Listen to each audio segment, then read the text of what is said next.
السلام علیکم ورحمۃ اللہ وبرکاتہ۔ امید ہے کہ آپ حضرات خیریت سے ہوں گے۔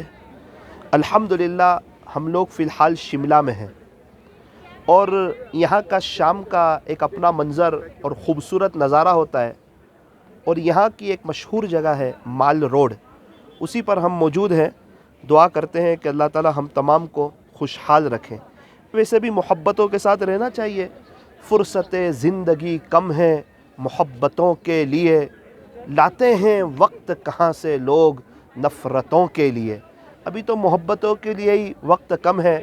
کوئی چیز نکمی نہیں زمانے میں، کوئی برا نہیں قدرت کے کارخانے میں۔ یہ ساری دنیا اللہ نے بنائی ہے۔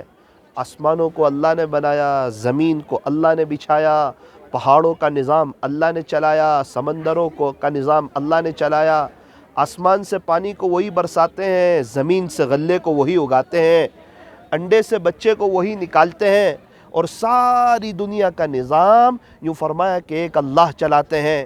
ایک ناپاک قطرے سے پورے انسان کو تیار کر دیا۔ اللہ کی قدرت تو دیکھو، ماں کے پیٹ میں کئی اندھیری کوٹھڑیوں میں حضرت انسان کو تیار کیا، اس کے ہاتھ پیر آنکھ کان ناک زبان بنائی۔ اللہ اکبر کبیرہ، واحد اللہ، اللہ کی قدرت کے کیا کہنے۔ اللہ تعالیٰ ہر چیز پر قادر ہے۔ ان اللہ علی کل شیء قدیر، بے شک اللہ ہر چیز پر قادر ہے۔ عزت کون دیتا ہے؟ تو کہ اللہ ہی دیتے ہیں۔ قرآن کریم میں ہے وَتُعِزُّ مَن تَشَاءُ وَتُذِلُّ مَن تَشَاءُ، کہ عزتوں کو دینے والے اللہ، ذلیل کرنے والے اللہ، اور یوں فرمایا کہ رات کو دن میں اور دن کو رات میں تبدیل کرنے والے اللہ ہیں۔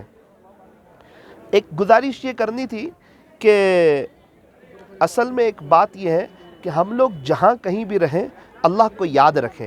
میری یہ نصیحت ہر دم یاد رکھنا، ہر شے میں شریعت کو یاد رکھنا۔ جس کے ماں باپ موجود ہوں وہ خدمت کریں، ان کا اکرام کریں، ان کا احترام کریں، ان کے ساتھ ادب سے پیش آئے۔ ایک شخص کی اماں کا انتقال ہو گیا، اس نے عجیب بات کہی کہ اگر تمہاری ماں زندہ ہے تو اس کے پاس جا کے بیٹھا کرو، مجھے اپنی ماں سے ملنے کے لیے قبرستان جانا پڑتا ہے۔ ایک شخص کے والد صاحب کا انتقال ہو گیا، انہوں نے بھی بڑی عجیب بات کہی۔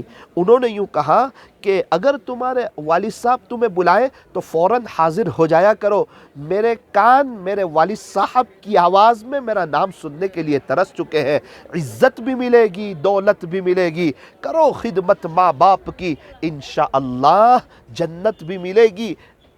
ماں باپ کا دل جیت لو، کامیاب ہو جاؤ گے، ورنہ ساری دنیا جیت کر بھی ہار جاؤ گے۔ ماں باپ اس جہاں میں سب سے بڑی ہے نعمت، سچ پوچھئے تو یہ ہے دونوں خدا کی رحمت۔ اگر ماں باپ کا انتقال ہو چکا ہو تو انہیں یاد کیجئے۔ یاد کرنے کا طریقہ کیا ہے؟ ان کے لیے مغفرت کی دعا کیجئے، ان کے لیے ایصال ثواب کیجئے۔ ہر نماز کے بعد 3 مرتبہ قل هو اللہ احد پڑھ کر کے ان کو اور پوری امت کو اس کا ثواب پہنچا دیجئے۔ اور اگر والدین موجود ہو تو ان کی خدمت کرنا، ان کا اکرام کرنا، ان کا احترام کرنا، ان کے سامنے ادب سے پیش آنا، ہمیشہ ان کے سامنے چھوٹا بن کر کے رہنا۔ اکثر یہ بات دیکھنے میں آتی ہے کہ جب تک ماں باپ ہوتے ہیں وہاں تک پیسہ نہیں ہوتا، اور جب پیسہ ہوتا ہے اس وقت ماں باپ نہیں ہوتے۔ اس لیے فرمایا کہ ہم جس حال میں بھی ہیں اسی حال میں اپنے ماں باپ کی خدمت کریں، اللہ کو راضی کریں، اللہ سے صلح کریں، اللہ سے دوستی کریں۔ یہ ماشاءاللہ شملہ میں ایک ہلکی ہلکی ٹھنڈی ٹھنڈی ہوا چل رہی ہے، اور بڑا خوبصورت اور پر رونق اور بڑا ہی شاندار دلکش نظارہ ہے۔ یہ پہاڑ نظر آ رہے ہیں، اور پہاڑوں کے درمیان ہریالی، اور اس کے درمیان یہ مکانات نظر آ رہے ہیں۔ اللہ پاک کی قدرت ہے، کہاں کہاں اللہ اپنے بندوں کو روزی پہنچا رہے ہیں۔ اور یہ دیکھو پہاڑوں کے اوپر مکانات، اللہ اکبر، یہ ہندوستان کی آن بان شان ہے۔ فی الحال ہم لوگ مال روڈ پر ہے، یہاں پر ایک شاندار جامع مسجد بھی ہے۔ آج رات میں عشاء کی نماز کے بعد وہاں پر اصلاحی مجلس ہے۔ آپ حضرات سے دعاؤں کی گزارش ہے۔ السلام علیکم ورحمۃ اللہ وبرکاتہ۔